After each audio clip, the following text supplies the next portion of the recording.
তুমি যদি আমার সঙ্গ দাও, আমি এ যাবত আমার ভাইরাল ভিডিওতে যতগুলো রিলেশনকে ঠিক করেছি তার চাইতে বেশি রিলেশনকে ঠিক করে দেব। তোমার কাজ তিনটা। নাম্বার 1, ভিডিওটা লাইক করা। নাম্বার 2, এখানে কমেন্ট করে বলা আমি আমার সঙ্গে আছি। নাম্বার 3, যেভাবে বলছি সেইভাবে চলা, নতুবা সে ফিরে এলেও টিকবে না, কিছুদিন পরে সে চলে যাবে। আমি সিরিয়াস বলছি, ভিডিওতে রিচ বাড়ানোর জন্য, তোমাকে গাল গল্প শোনানোর জন্য এই কথাগুলো বলছি না। তাই মন দিয়ে প্রত্যেকটা কথা শুনবে। সে কেন তোমাকে ছেড়ে গিয়েছিল তার হাজারটা কারণ থাকতে পারে, যে কারণের জন্য সে তোমাকে ছেড়ে দিয়ে চলে গিয়েছিল। তুমি আমার ভিডিও দেখো কিংবা অন্য কারো ভিডিও দেখো, সেই ভিডিও থেকে তুমি বিভিন্ন রকম টিপস পেয়েছো, বিভিন্ন রকম ট্রিক্স অ্যাপ্লাই করেছো। সে ফিরে এসেছে, কিন্তু সে টিকতে পারলো না। 1 মাস 2 মাস পরে সে আবার ফিরে চলে গেল। লাভের লাভ কি হলো? ঘন্টা। কোনো লাভ হলো এতে? কোনো লাভ হলো না। তাহলে কি এমন উপায় আছে সে ফিরে আসার পরে আর কোনো দিন ছেড়ে যাবেও না, ছেড়ে যাওয়ার কথা তার মাথাতে আর কোনো দিন আসবে না? আমার লোকালে একজন কিডনি পেশেন্ট, মন দিয়ে শুনবে, কিডনি পেশেন্ট যার ক্রিয়েটিনিন 2.5 হয়ে গিয়েছিল। হয়তো তুমি ক্রিয়েটিনিন কি জানো না। 2.5 হয়ে যাওয়া মানে তার কিডনি ড্যামেজ হতে শুরু করেছে। ডাক্তার বলে দিয়েছে এর চাইতে যদি বাড়ে তাহলে কিন্তু ডায়ালিসিস করতে হবে। অতএব কারণে তুমি এই রুটিন মেনটেন করবে। সে মৃত্যুর ভয়ে, ডায়ালিসিসের ভয়ে, কিডনি ট্রান্সপ্ল্যান্টের ভয়ে ডাক্তার যা যা বলেছে সব করেছে, পাই টু পাই করেছে, বরং তার চাইতে বেশি করেছে। সময় পেরিয়ে গেছে, 5 মাস, 6 মাস, 7 মাস। দেখা গেল তার ক্রিয়েটিনিন নর্মাল লেভেলে চলে এলো, 1-এর নিচে, একদম নর্মাল। সে কি ভাবলো? আমার কিডনি ঠিক হয়ে গেছে, চলো আনন্দ করি, হই হুল্লোড় করি, আবার আগের মতো কিংবা তার চাইতে বেশি ফুর্তি করি। তারপরে যখন ব্লাড টেস্ট করালো তখন ক্রিয়েটিনিন লেভেল 3 ক্রস করে গেছে, ডায়ালিসিস করাতে হবে। কেন এমনটা হলো? কারণ কিডনিটা দুর্বল ছিল। ডাক্তারের পরামর্শ অনুযায়ী চলার জন্য কিডনিটা স্বাভাবিক হতে শুরু করেছিল। সে আবার উচ্ছৃঙ্খল জীবনযাপন শুরু করলো, কিডনি পুরোপুরি ড্যামেজের রাস্তা ধরলো। রিলেশনটা তোমার অনেকটা সেই রকম। তুমি ভেবে নিলে আমার কিডনি ঠিক হয়ে গেছে, তাই আগে যে ভুলগুলো করছিলে সেই ভুলগুলোকে আবার করতে শুরু করলে। কিডনি তোমার দুর্বল ছিল, এখানে কিডনি হচ্ছে তোমার রিলেশনটা। ও ফিরে এলো, ফিরে আসার মতো একটা রাস্তা তৈরি হলো, কিন্তু সেই জায়গাতে দাঁড়িয়ে তুমি ক্রমাগত ভুল করতে শুরু করলে। এই বন্ধু, সেই বান্ধবী, একে ওকে তাকে ফোন করে বিভিন্ন রকম স্ট্যাটাস দিয়ে, বিভিন্ন রকম স্টোরি লাগিয়ে তুমি কি দেখিয়ে দিলে? তুমি জিতে গেছো। কিন্তু সে কেন এসেছিল?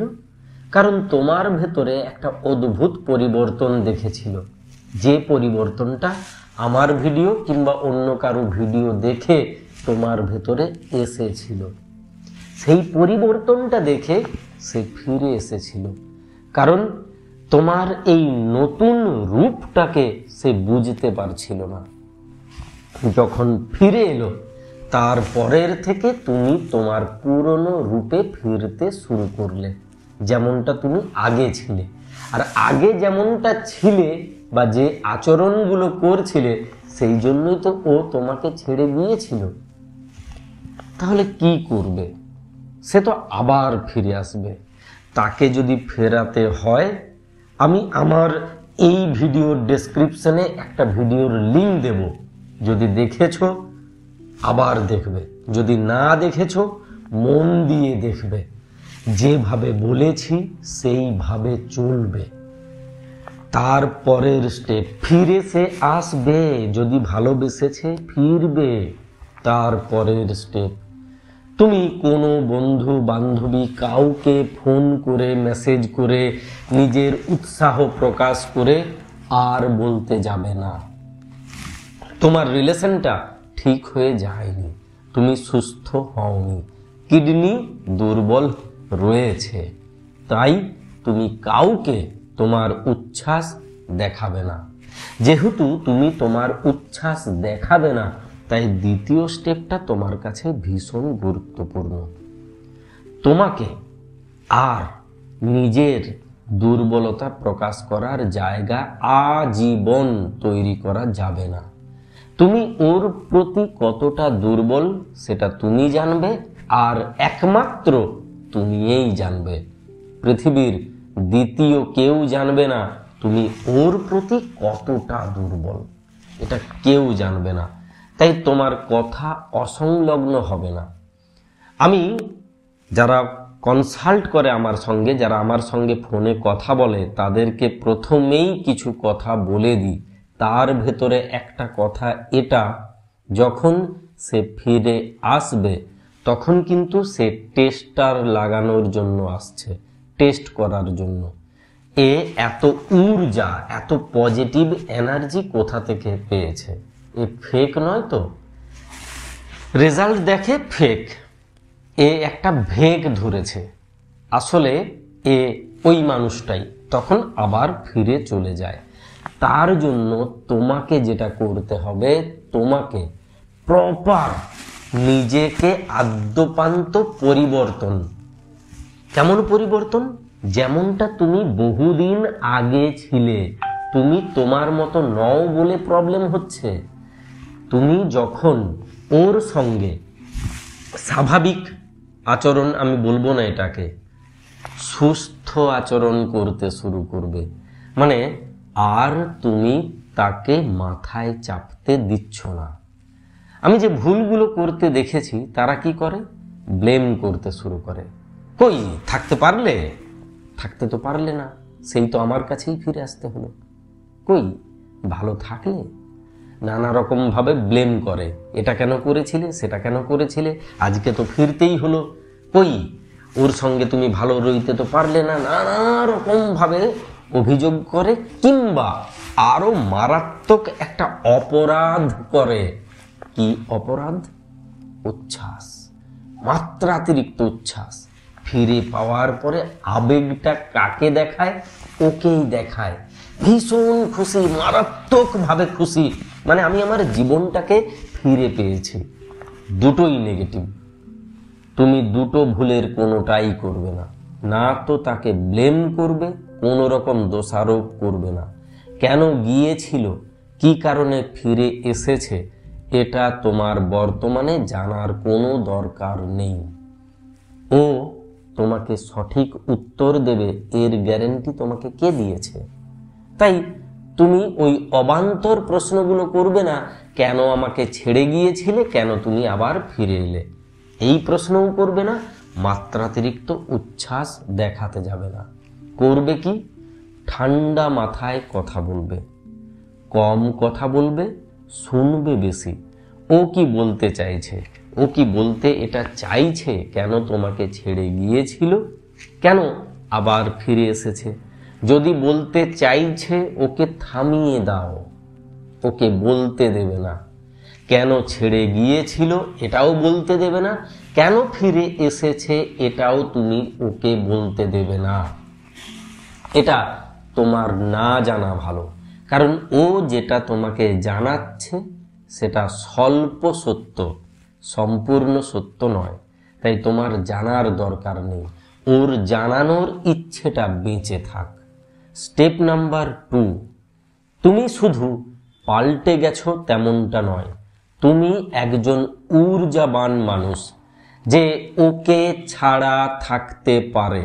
কোট আনকোট, আবার রিপিট করছি, যে ওকে ছাড়া থাকতে পারে। কষ্ট হলেও সেটাকে সহ্য করতে পারে। এমনটা নয় ওকে ছাড়া তুমি অসম্পূর্ণ, তুমি সম্পূর্ণ এবং তুমি ওর জীবনে ছিলে বলে ও পরিপূর্ণ ছিল, নতুবা ও আদ্যপান্ত অসম্পূর্ণ। এটা তোমার আচরণে প্রকাশ পাবে, তোমার মুখে হাসিটা বজায় থাকবে, কখনো তুমি ব্লেম করবে না, কোনো রকম দোষারোপ করবে না, কোনো রকম অভিযোগ করবে না, কোনো রকম উচ্ছ্বাস দেখাবে না, নিজেকে নিয়ন্ত্রণে রাখবে। আমি তোমাকে মেশিন হতে বলছি না, আমি তোমাকে তুমি যেমন ছিলে, যে মানুষটার প্রেমে ও পড়েছিল তেমন হতে বলছি। তাহলে কি দাদা আর কোনো রকম ভাবে ভালোবাসা দেখাবো না? অবশ্যই দেখাবে। ভালোবাসা থাকবে, রেসপেক্ট থাকবে, মাথায় চাপিয়ে নেওয়ার প্রবণতাটা আর থাকবে না। ছেড়ে গেলে বাঁচতে পারবো না, থাকতে পারবো না, এই গল্প থাকবে না। ইমোশনাল ড্রামা করব না। তুমি চলে যাওয়ার পরে আমার কি অবস্থা হয়েছিল, আমি মরে যাচ্ছিলাম, ফিনাইল খেয়ে নিয়েছিলাম, মর্টিন খেয়ে নিয়েছিলাম, এই গল্প আমি আর ওকে গেলাবো না। আমি কিছুই করিনি, আমি চুপ হয়ে গিয়েছিলাম। আমি জানতাম ও আমার কাছে ফিরে আসবে, এই জন্য আমি চুপ ছিলাম। কারণ আমার নিজের প্রতি বিশ্বাস আছে, আমার মতো ওকে কেউ ভালোবাসতে পারবে না, আমার মতো ওকে কেউ আগলে রাখতে পারবে না, আর আমার সঙ্গে যেভাবে ও ছিল ও তেমনভাবে কারো সঙ্গে থাকতেও পারবে না। এই বিশ্বাসটা তোমার ভেতরে থাকবে, এই গল্প তুমি না বললেও ওর কানে বাজবে। তাই প্রচুর কথা তুমি বলবে না। সে ফিরে এসেছে মানে ঘন্টার পর ঘন্টা তুমি কথা বলবে, একদম না। তোমার সময়ের ভ্যালু আছে, সে জীবনের একটা অংশ মাত্র, জীবন নয়।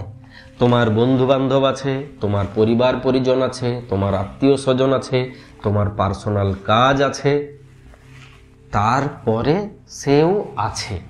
তাই পুরো সময়টা তাকে দেওয়ার চেষ্টা আর করবে না।